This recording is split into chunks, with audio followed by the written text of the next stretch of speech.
नमस्कार दोस्तों, आपके अपने YouTube चैनल सोजस क्लासेज में आप सभी का बहुत-बहुत स्वागत है। दोस्तों, अपनी कंप्लीट राजस्थान जीके सीरीज को आगे बढ़ाते हैं और कंप्लीट राजस्थान जीके सीरीज का ये दोस्तों 11वें नंबर का वीडियो है। यानी कि इससे पहले 10 वीडियो चैनल पर अपलोड है। आपने वो वीडियो नहीं देखे तो आप उन वीडियोज को जरूर देखिएगा। चलिएगा दोस्तों, बिना किसी देरी के इस वीडियो की शुरुआत करते हैं। और दोस्तों, ये जो अपनी कंप्लीट राजस्थान जीके सीरीज चल रही है, ये दोस्तों राजस्थान में होने वाली सभी प्रतियोगी परीक्षाएं जैसे REET, pre, mains, second grade, first grade और आरएसएसबी बोर्ड या फिर आरपीएससी बोर्ड के द्वारा जितने भी एग्जाम होते हैं जैसे एसआई, राजस्थान पुलिस, पटवारी, कांस्टेबल, वीडियो, इन सभी के लिए समान रूप से उपयोगी हैं। और दोस्तों, अपनी इस सीरीज से अभी हाल ही में जो पशु परिचर के एग्जाम हुए उन पशु परिचर के एग्जामों में दोस्तों अपनी सीरीज से दोस्तों same to same question paper में बहुत सारे क्वेश्चन मिले हैं। तो दोस्तों, ये सीरीज बहुत ही इंपॉर्टेंट सीरीज है और इसमें बहुत ही इंपॉर्टेंट क्वेश्चंस शामिल किए गए हैं। चलिएगा दोस्तों, बिना किसी देरी के इस 11वें नंबर के वीडियो की शुरुआत करते हैं। और शुरुआत करने से पहले आपसे छोटी सी गुजारिश है कि आपने चैनल को सब्सक्राइब नहीं कर रखा तो चैनल को सब्सक्राइब कर दीजिएगा।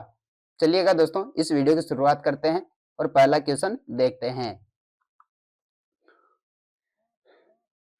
पहला क्वेश्चन है दोस्तों, पूर्वी मैदानी प्रदेश में निम्न में से कौन सा बेसिन शामिल नहीं है? Chambal basin, Banas basin, Banganga basin, Luni basin. पूर्वी मैदानी प्रदेश में निम्न में से कौन सा बेसिन शामिल नहीं है? आंसर हो जाएगा दोस्तों option D, Luni basin. Luni basin दोस्तों पूर्वी मैदानी प्रदेश का हिस्सा नहीं है। आगे बढ़ते हैं। पीडमांट का मैदान स्थित है Banas basin, Luni basin, Mahi basin, Banganga basin. Right answer बताइएगा। पीडमांट का मैदान कहाँ स्थित है दोस्तों? कौन से बेसिन में स्थित है? इसका आंसर हो जाएगा ऑप्शन ए, बनास बेसिन में। आगे बढ़ते हैं।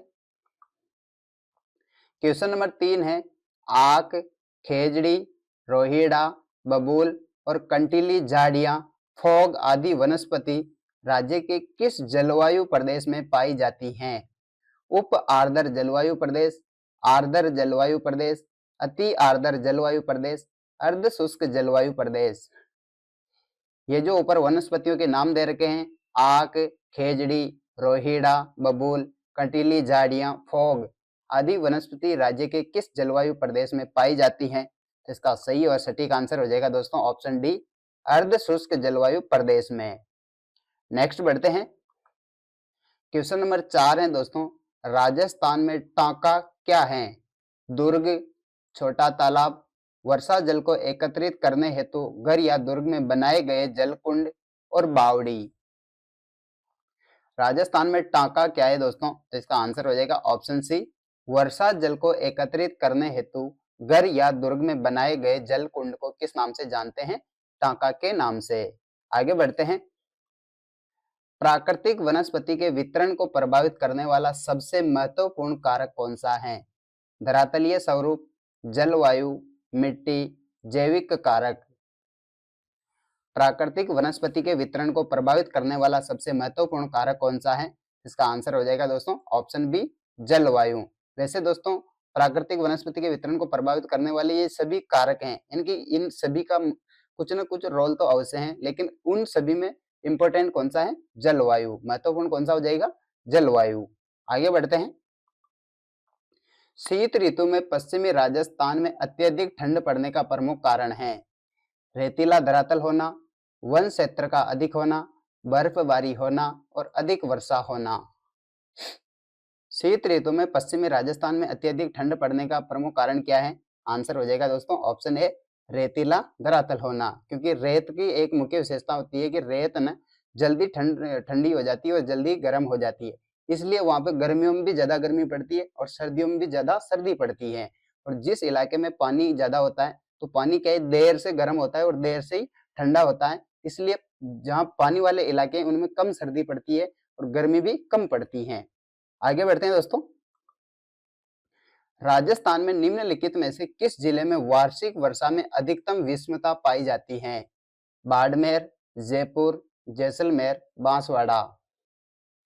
इनमें से किस जिले में वार्षिक वर्षा में अधिकतम विषमता पाई जाती है दोस्तों? इसका आंसर हो जाएगा ऑप्शन सी, जैसलमेर में। आगे बढ़ते हैं। राजस्थान को दो भागों में बांटने वाली समवर्षा रेखा है? 25 सेंटीमीटर, 50 सेंटीमीटर, 100 सेंटीमीटर और 150 सेंटीमीटर। ये क्वेश्चन दोस्तों इससे पहले वाले वीडियो में भी आया था, लेकिन उसमें क्वेश्चन थोड़ा सा चेंज था और ऑप्शन सेम थे। उसमें क्वेश्चन था कि पश्चिमी मरुस्थल को दो भागों में बांटने वाली समवर्षा रेखा है, और यहाँ पे क्वेश्चन है कि राजस्थान को दो भागों में बांटने वाली समवर्षा रेखा है। तो इस क्वेश्चन का तो सही आंसर हो जाएगा ऑप्शन बी, 50 सेंटीमीटर समवर्षा रेखा, और उस वाले क्वेश्चन का आंसर था 25 सेंटीमीटर समवर्षा रेखा।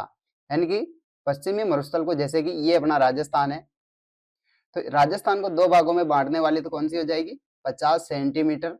और पश्चिमी मरुस्थल को दो भागों में बांटने वाली कौन सी हो जाएगी? 25 सेंटीमीटर। आगे बढ़ जाते हैं दोस्तों।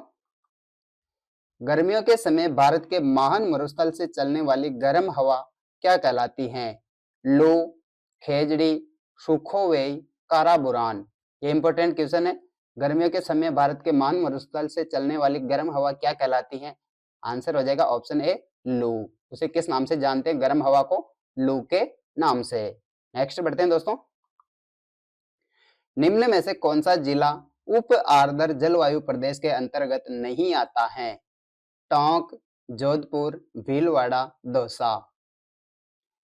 कौन सा जिला उप आर्द्र जलवायु प्रदेश के अंतर्गत नहीं आता है? आंसर हो जाएगा दोस्तों ऑप्शन बी, जोधपुर। नेक्स्ट बढ़ते हैं दोस्तों अगले क्वेश्चन की ओर। जब पुष्कर की पहाड़ियों में भारी वर्षा होती है तो बाढ़ कहाँ आती है?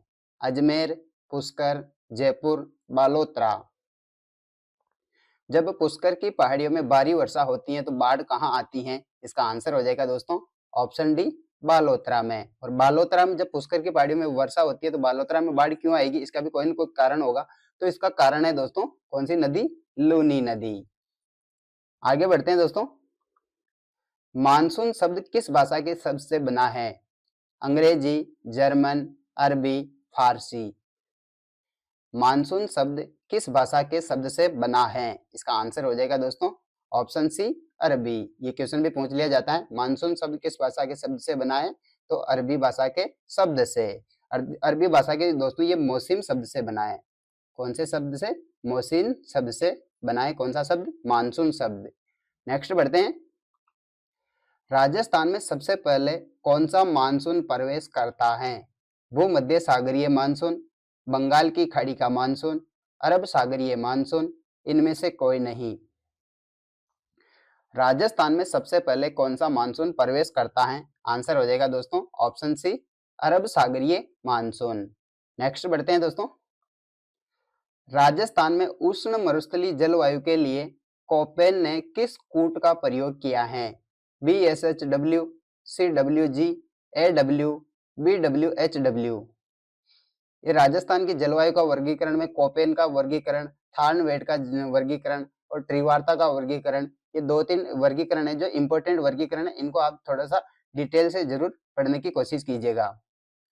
उष्ण मरुस्थलीय जलवायु के लिए कोपेन ने किस कूट का प्रयोग किया है? तो इसका आंसर हो जाएगा दोस्तों ऑप्शन डी, BWHW। नेक्स्ट बढ़ते हैं। राजस्थान में भारतीय मौसम विभाग की वेधशाला कहाँ स्थित है?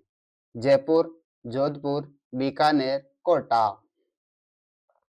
भारतीय मौसम विभाग की वेधशाला कहाँ स्थित है दोस्तों? आंसर हो जाएगा ऑप्शन ए, जयपुर में। आगे बढ़ते हैं। थार्नवेट के जलवायु वर्गीकरण के अनुसार राजस्थान में जलवायु के प्रकार हैं 2, 4, 3, 5। अभी मैंने पिछले क्वेश्चन में बताया था कि थार्नवेट का वर्गीकरण, कोपेन का वर्गीकरण और त्रिवार्ता का वर्गीकरण, ये जो दो तीन वर्गीकरण है ये थोड़े से इंपॉर्टेंट हो जाते हैं, तो इनको आप डिटेल में पढ़ने की कोशिश कीजिएगा। थार्नवेट के जलवायु वर्गीकरण के अनुसार राजस्थान में जलवायु के कितने प्रकार हैं?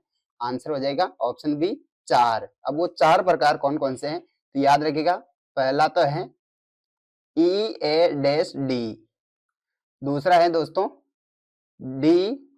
DB-W और तीसरा है DA-W और चौथा प्रकार है दोस्तों CA-W। यानी कि इसमें एक छोटा सा डैश आता है EA-D और दूसरा है DB-W, तीसरा है DA-W और चौथा है CA-W। तो इन्हें याद रखिएगा ये किसके अनुसार है, थार्नवेट के अनुसार। नेक्स्ट बढ़ते हैं। राजस्थान में किस स्थान पर ज्वालामुखी से निर्मित झील स्थित है? अजमेर, पुष्कर, जयपुर, बालोतरा। राजस्थान में किस स्थान पर जलवायु से निर्मित झील स्थित है? इसका आंसर हो जाएगा दोस्तों ऑप्शन बी, पुष्कर में। नेक्स्ट बढ़ते हैं दोस्तों। लूनी का उत्तरी क्षेत्र कहलाता है थली, रोही, दरियन और मेजा। लूनी नदी का जो उत्तरी क्षेत्र है वो किस नाम से जाना जाता है? आंसर हो जाएगा ऑप्शन ए, थली। उसे किस नाम से जानते हैं? थली के नाम से। आगे बढ़ते हैं। राजस्थान की कौन सी नदी अर्जुन की गंगा कहलाती है? बाणगंगा, माही, लूनी और चंबल। राजस्थान की किस नदी को अर्जुन की गंगा के नाम से जाना जाता है? सही और सटीक आंसर हो जाएगा ऑप्शन ए, बाणगंगा को। आगे बढ़ते हैं। क्वेश्चन नंबर 20 है दोस्तों अपना। लूनी नदी की निम्न सहायक नदियों में से अरावली पर्वतमाला से नहीं निकलने वाली नदी हैं बांडी, झोजड़ी, लीलड़ी और जवाई। लूनी नदी की निम्न सहायक नदियों में से अरावली पर्वतमाला से नहीं निकलने वाली नदी कौन सी है? आंसर हो जाएगा ऑप्शन बी, झोजड़ी नदी। इसी के साथ दोस्तों आज का अपना वीडियो यहीं पे कंप्लीट होता है। दोस्तों वीडियो कैसा लगा आप कमेंट करके जरूर बताइएगा, और आपसे छोटी सी गुजारिश है कि आपने चैनल को सब्सक्राइब नहीं कर रखा तो चैनल को आप जरूर सब्सक्राइब कर दीजिए। और दोस्तों पैनल का पीडीएफ लेने के लिए आप टेलीग्राम चैनल से जुड़ जाना, जिसका लिंक आपको वीडियो के डिस्क्रिप्शन में मिल जाएगा। मिलते हैं दोस्तों नेक्स्ट वीडियो में, तब तक के लिए जय हिंद, जय भारत।